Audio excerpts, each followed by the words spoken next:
Irmãos, gostaria de terminar então a série de mensagens intitulada As 7 Cartas de Jesus às suas igrejas na Ásia Menor, hoje a Turquia.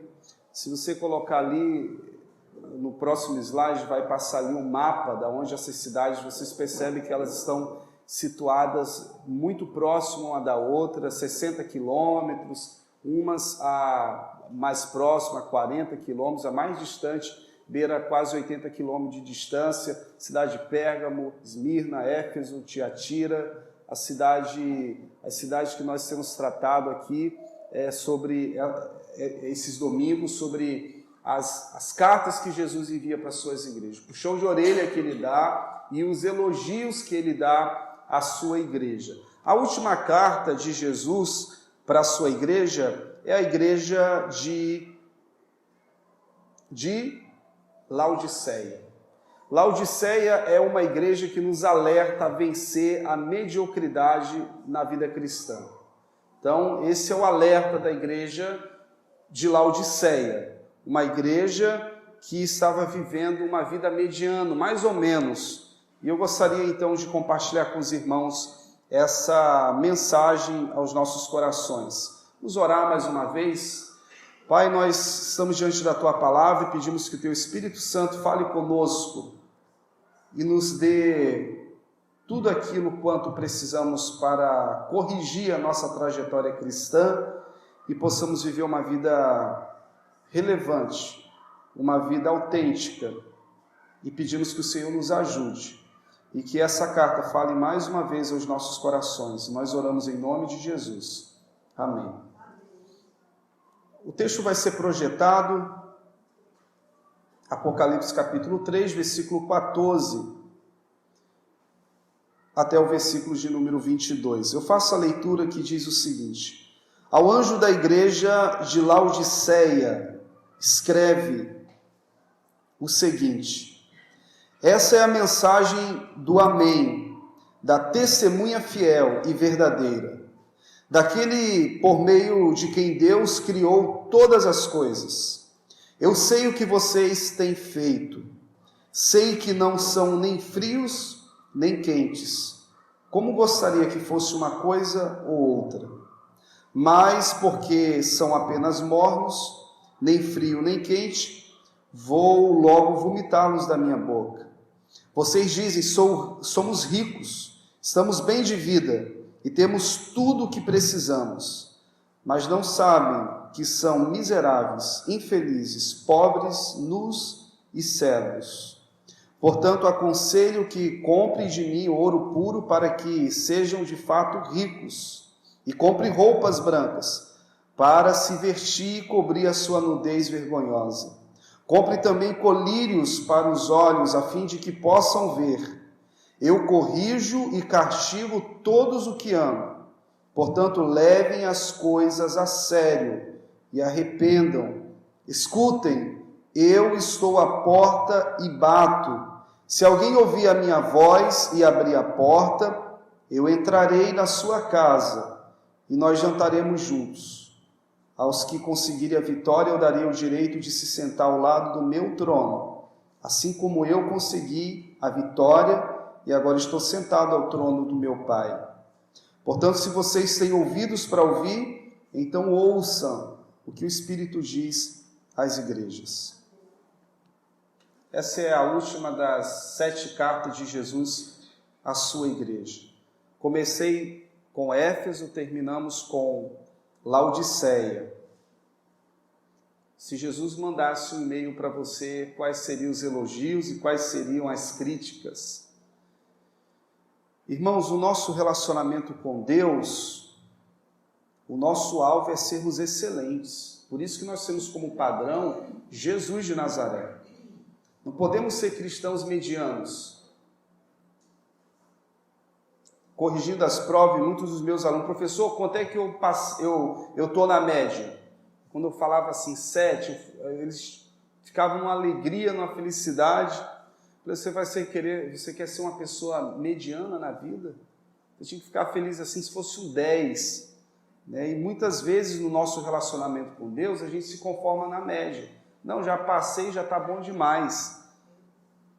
Como é que está o nosso relacionamento com Deus? Mais ou menos? E o que você está fazendo para melhorar? Para ficar no mais e menos no menos? Aí, geralmente, quando a gente faz essa pergunta, as pessoas desconversam. Porque é uma pergunta incômoda para muita gente. Mas se você pergunta para os cristãos de Laodiceia como é que ele estava com o relacionamento com Deus, eles iam dizer, olha, não poderia estar melhor. Estou bem com Deus. E aí Jesus ele contradiz o que Laodiceia diz.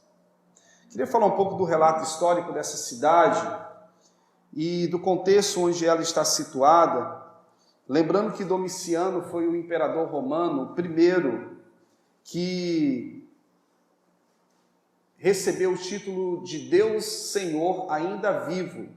Todos os imperadores romanos eram divinizados quando morriam, mas Domiciano, que foi cruel, chegou a ser quase tão cruel quanto Nero, que destruiu Roma e colocou a culpa nos judeus, nos cristãos e nos judeus, e foi ele quem recebeu esse título ainda em vida, inaugurou e promoveu o culto ao imperador no início da década de 50 da Era Comum. Muitos cristãos foram martirizados pelo imperador romano.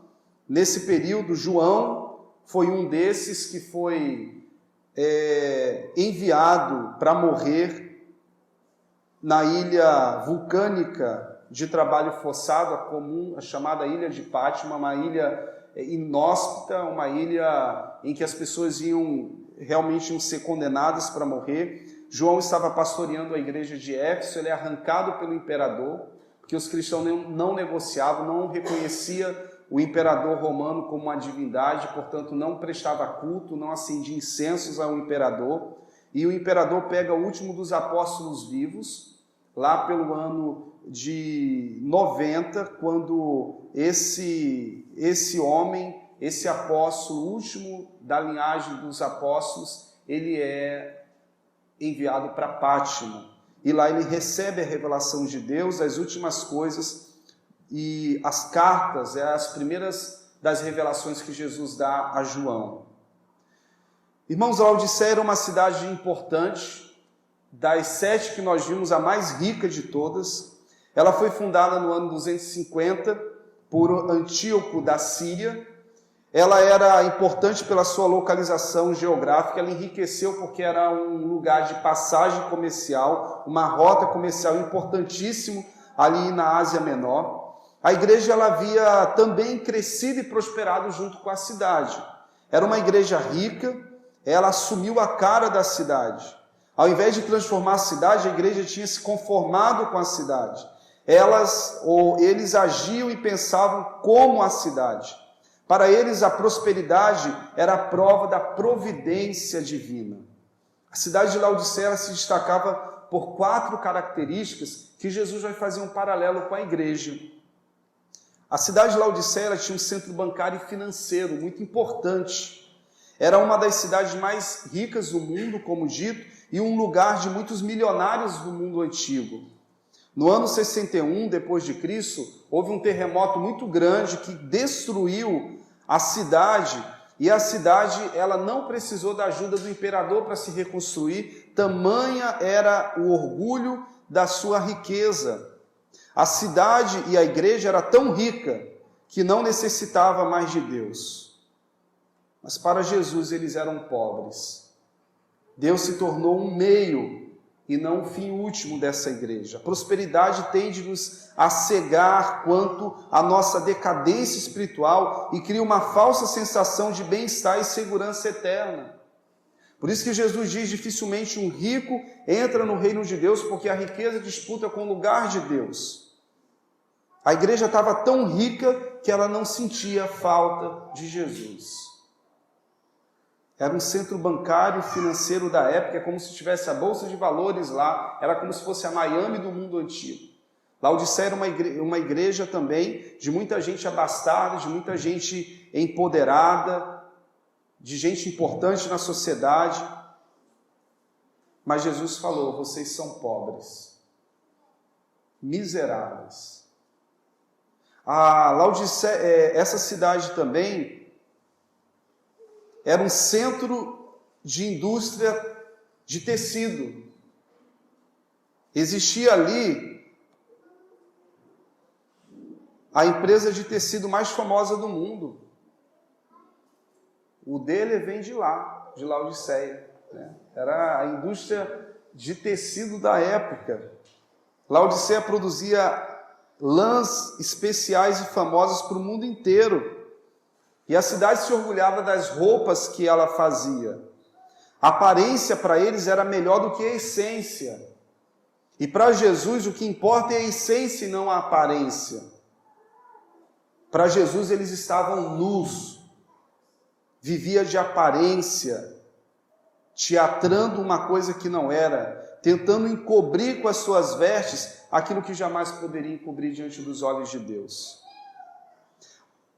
Laodiceia também tinha um centro médico de referência. Eles fabricavam ali 2 ungüentos muito importantes. Um era para os ouvidos e outro era para os olhos. Mas a igreja havia perdido a visão de reino, não enxergava as suas próprias misérias, uma igreja sem propósito. Esse colírio que Laodiceia tinha era referência para o mundo todo. Mas Jesus fala, vocês são cegos. Vocês estão exportando cura para o mundo de uma doença que vocês têm e não se dão conta. Outra coisa que Laodiceia tinha era um centro de água térmica. A região era formada por 3 cidades, Colossos, Hierápolis e por Laodiceia. Na cidade de Colossos existia ali uma fonte de água fria. E na cidade de Hierápolis existia as fontes termais de águas quentes. E Laodiceia recebia, através dos aquedutos, a água que vinha dessas 2 cidades. Quando chegava a água em Laodiceia, tanto vinha um pouco de Colossos, que era água fria, e de Hierápolis, que era água quente, a água chegava em Laodiceia morna. Mas em Colossos a água era terapêutica, quanto também a água quente era em Hierápolis. Mas a água morna não servia, não tinha utilidade naquele contexto. Não tinha funcionalidade como as águas das suas cidades vizinhas. Era uma água morna.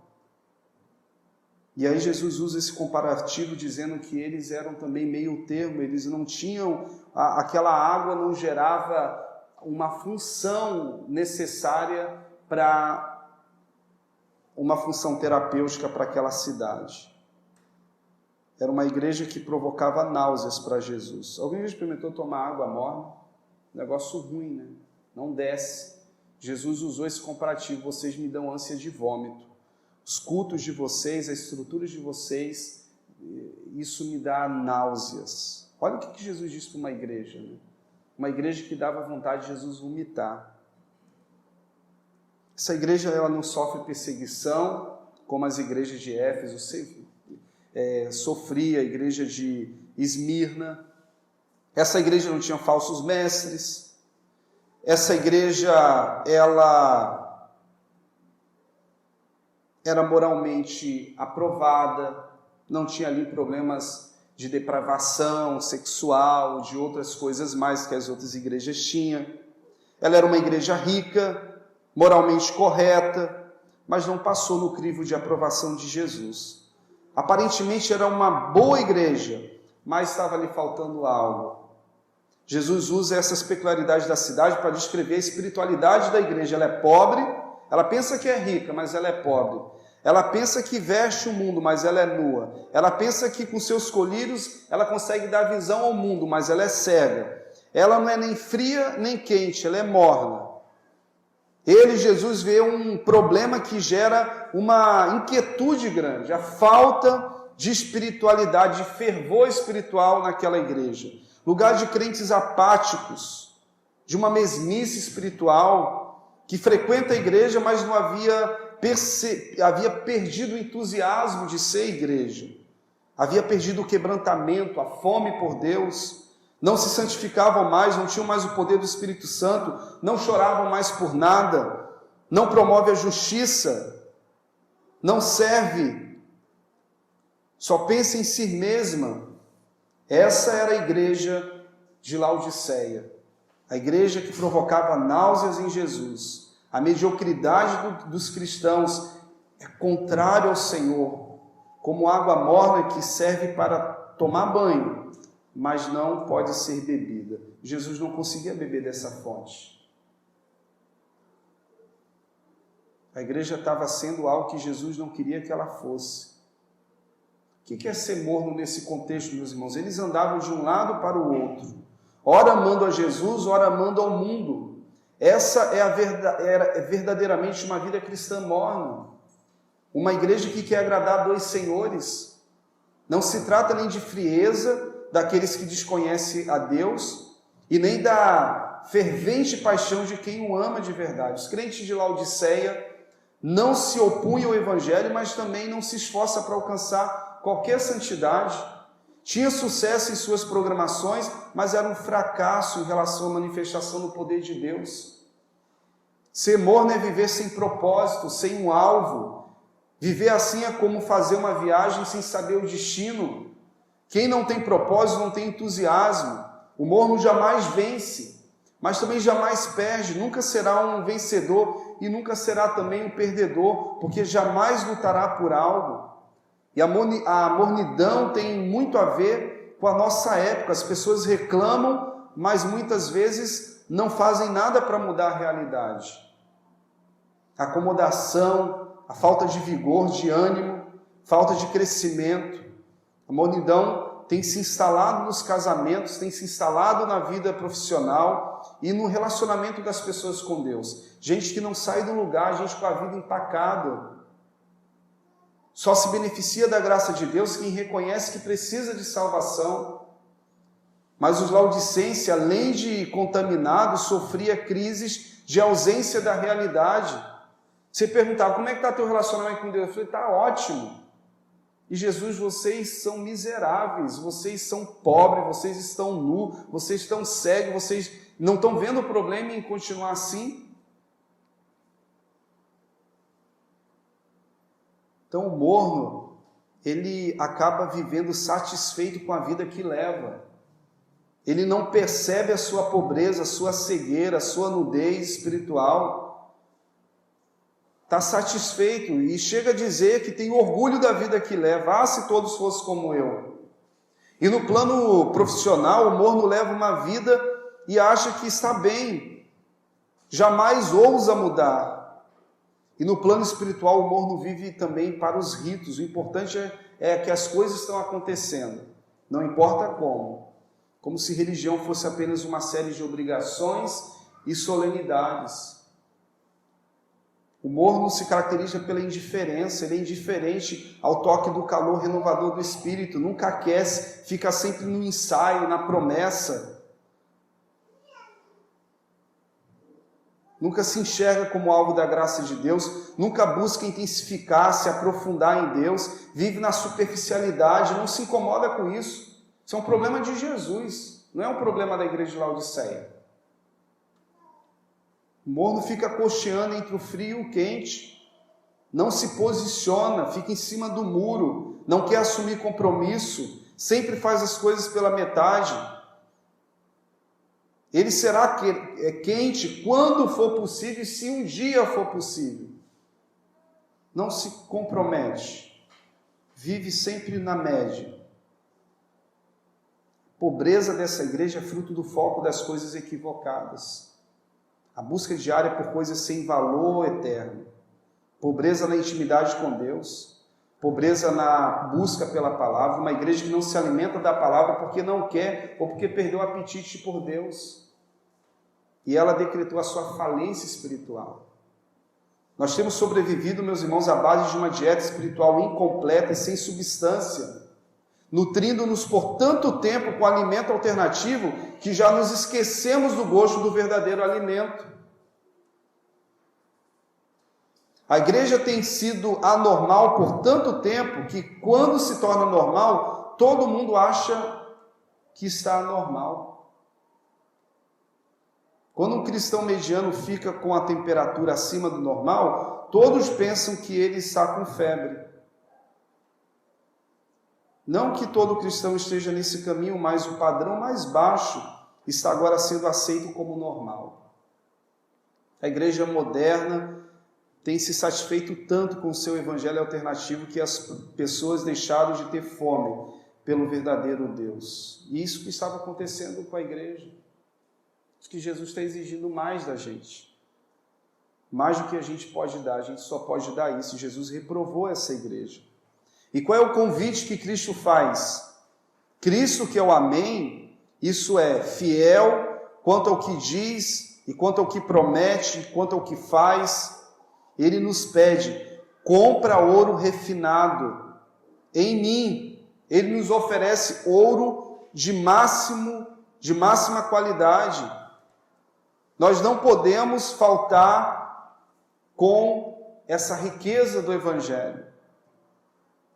Essa riqueza do Evangelho não pode faltar em nós, segundo as palavras de Pedro apóstolo, que diz que a fé é o maior tesouro em Deus e em sua palavra. Fé que vem de Jesus, ouro refinado é a imagem para a verdadeira riqueza, não a material. Quanto tempo a gente gasta para ganhar dinheiro? E quanto tempo a gente gasta ou investe no Evangelho, nas coisas de Deus? A gente tem investido mais tempo com aquilo que é perecível do que com aquilo que é eterno. Esse era o modelo da igreja de Laodiceia. Uma igreja focada naquilo que era material e ela havia se acomodado, ela havia se conformado, ela perdeu a ideia de plenitude.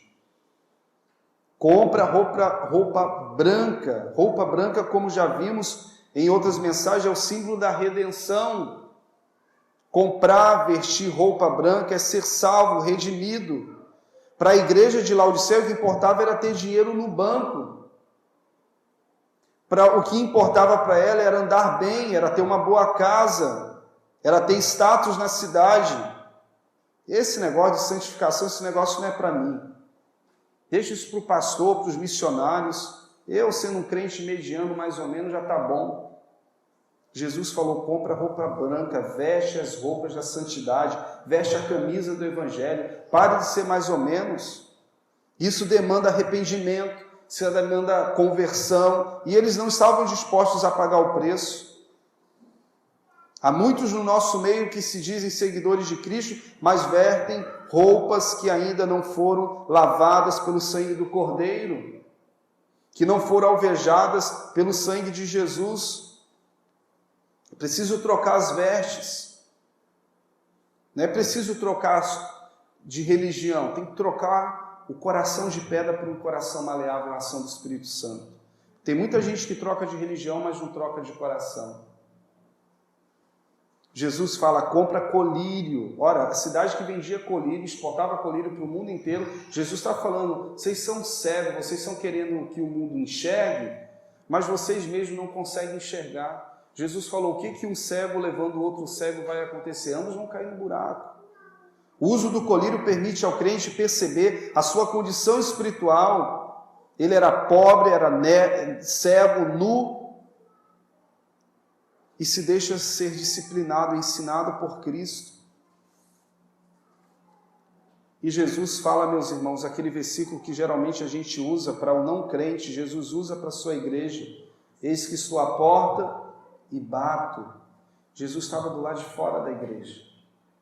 Estavam tão entretidos entre eles mesmos que esqueceram de chamar Jesus. Jesus estava fora. Cristão nominal é o cristão cuja vida Cristo está do lado de fora.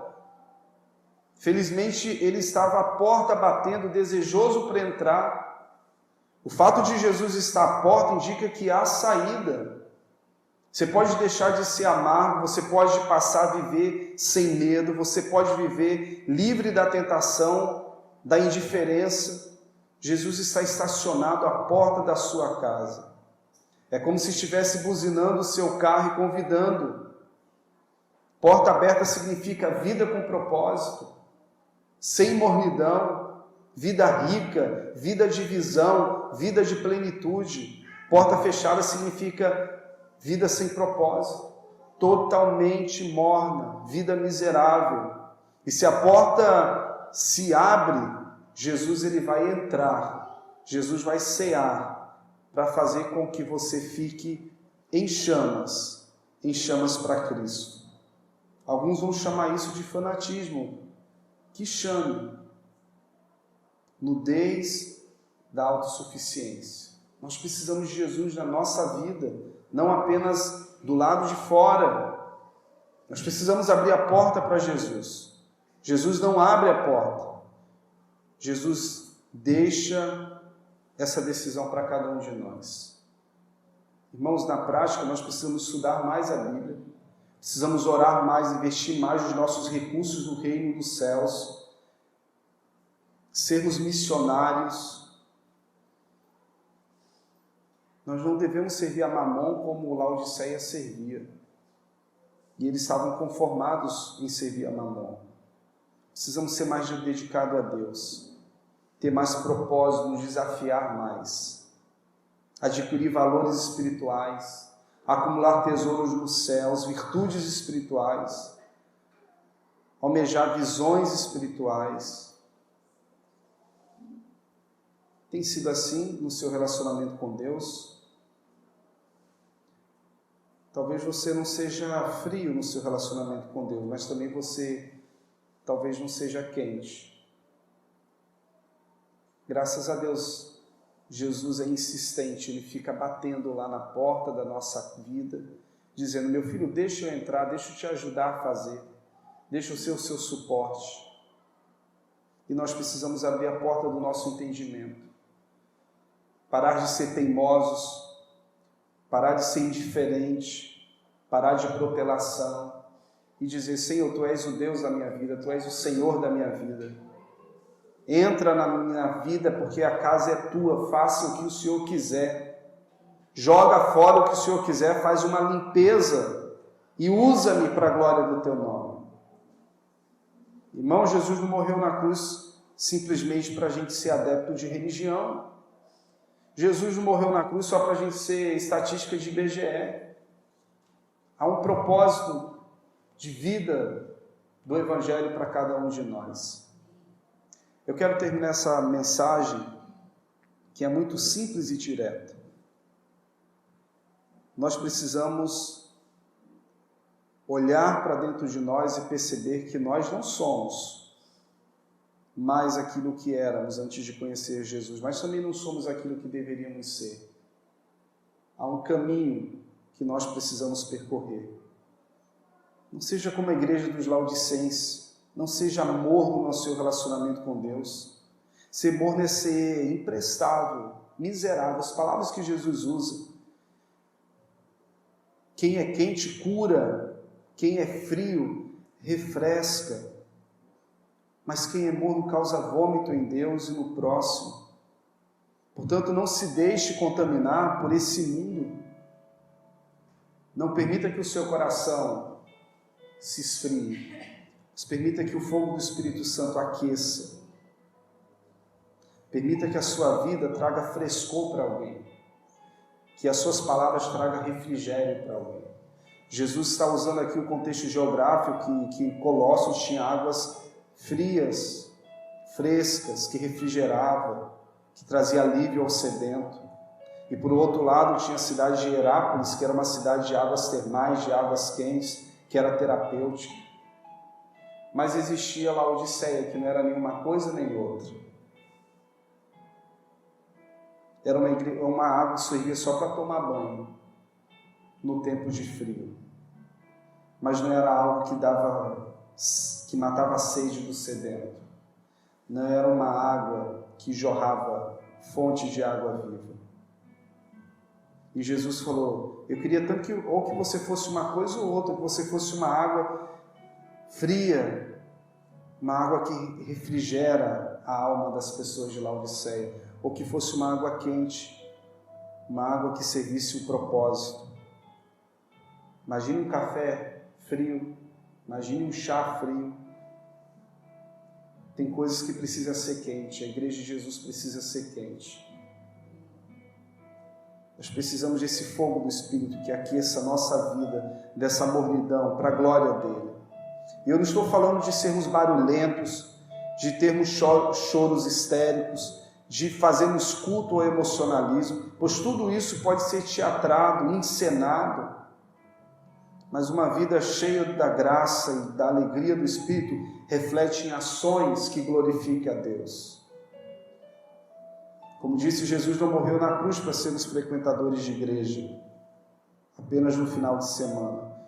Jesus é tão radical com essa igreja porque Ele ama ela.